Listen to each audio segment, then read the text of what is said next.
Hi everyone, it's Ren here. In this video we're going to be talking about the question of ego, having an ego, and that in relation to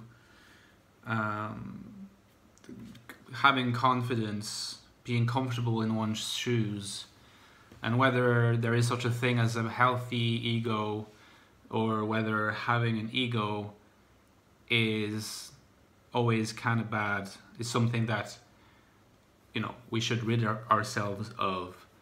It's a very interesting question, not only philosophically, but obviously in human terms. Because I hear people all the time say this person, well, he's nice, but he has a bit of an ego on him. So that's a pejorative use of the term. What's implied in that is that it would be better if that person who's otherwise quite nice didn't have this ego. So what does it mean in this instance to have an ego? It seems to me that in this instance what's meant is that the person who is otherwise nice, in this case anyway, has a certain sense of self-importance, I suppose. There are many dimensions in which the question of the ego itself can be from which can be looked at. Someone could be talked about or referred to as having an ego because they have a sense of an inflated kind of self-esteem. What's really interesting about this is that often inflated self-esteem covers a lack of self-esteem deep down. So the surface arrogance or the surface superiority complex sometimes hides an inferiority complex, in which case either the person actually doesn't have enough of an ego, or the ego is just like a mask for an underlying problem, right? So that's self-importance. You have people who are too proud, who are sometimes described as having an ego. People from Corsica in the island south, in the south of France, is a place that has the reputation of housing people, Corsicans who are very proud people. Is pride a bad thing? Well, it's one of the 7 deadly sins, so it has certainly a tradition of being seen as bad. You have people who seek attention, which I would, I would separate from the ego thing. I don't think it's necessarily the same thing. Self-importance, arrogance, pride. These are different concepts, but they're connected with the concept of ego.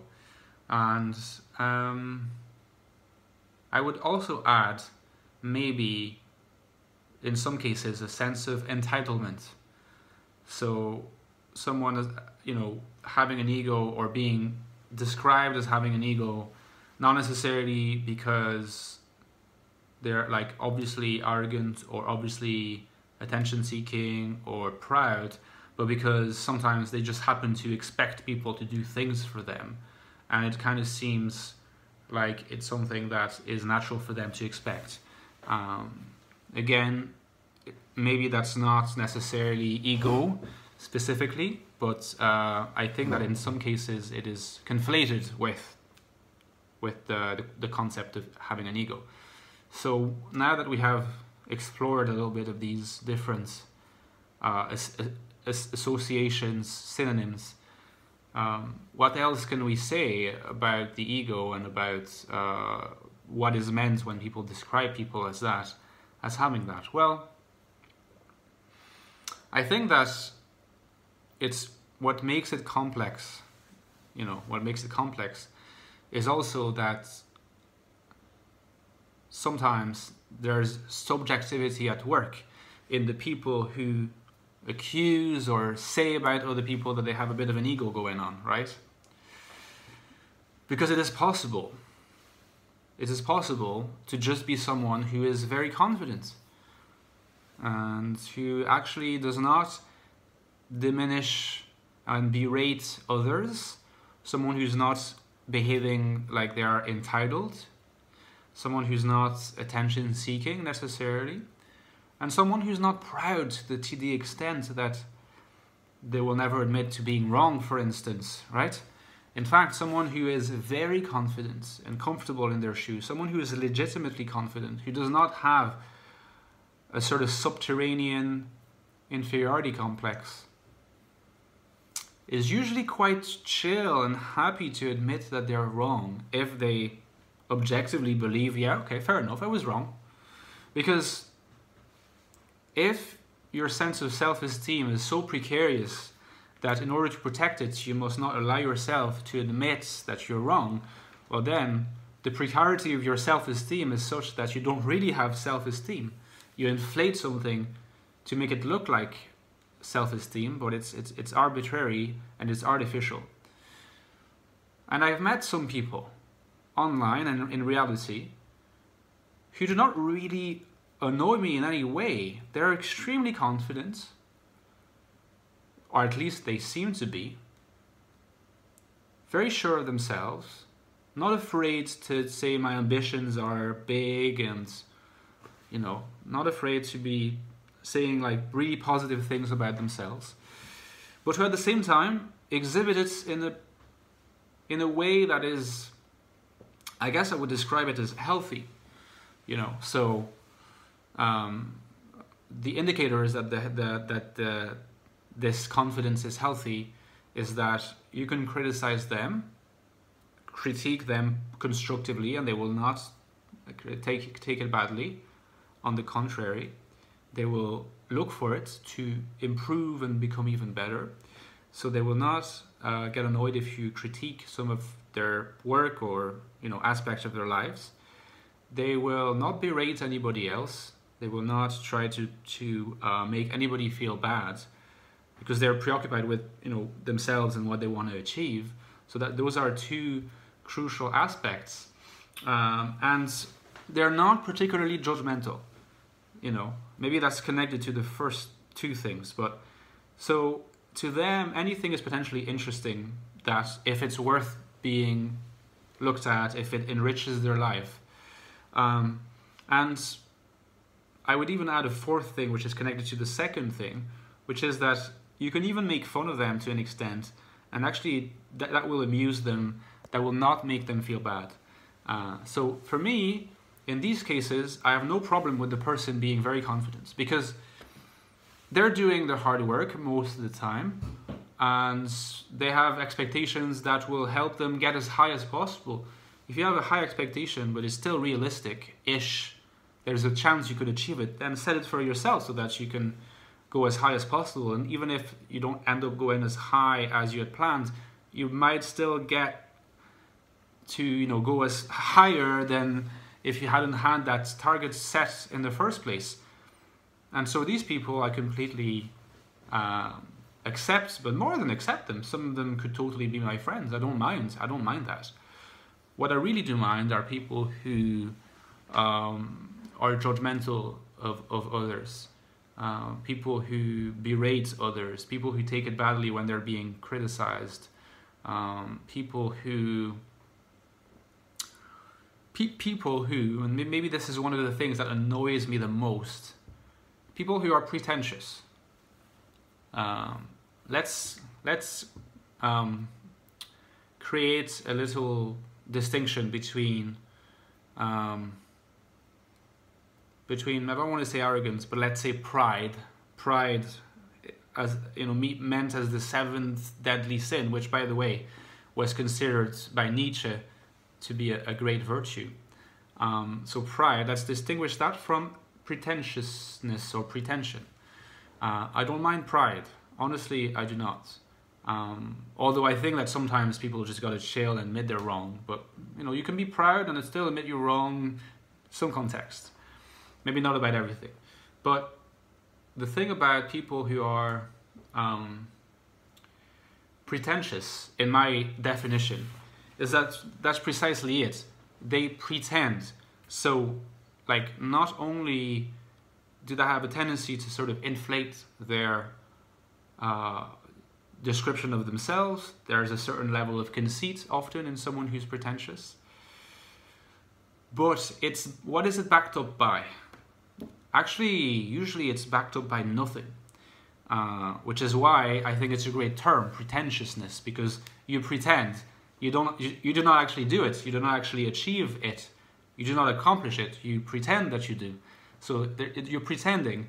So in a way, you're wasting people's time. And at the same time, you allow yourself, and I'm not saying you people, saying people who are pretentious in that sense, they allow themselves to judge others by comparison to a standard that they are only pretending to attain. And that I find really annoying. And I find them easy to spot, you know. It's also partly the reason why I don't like being called pretentious. You know, if anything, I wouldn't mind being called egotistical or having an ego, because I think it's true. I try to make it as healthy as possible. I have ambitions in my writing, but I try to, you know, be as humble as possible with regards to critique and feedback and all these things. But pretentiousness is really annoying because there's nothing that's earned about it, and it tends to be more inflated than the confidence of other people, who is legit in a way, and not just for show. And often I find that people who are like this, they tend to, in some kind of, at the back of their consciousness, or unconsciously, I'm not quite sure, there is this knowledge, they're aware that they are not doing much. They wish they were, but they're not. And so that's where you see the superiority complex kind of masquerading, right? And trying to conceal what is an inferiority complex actually all the time. They feel like they're, compared to what they claim to be their ambitions, they're falling short.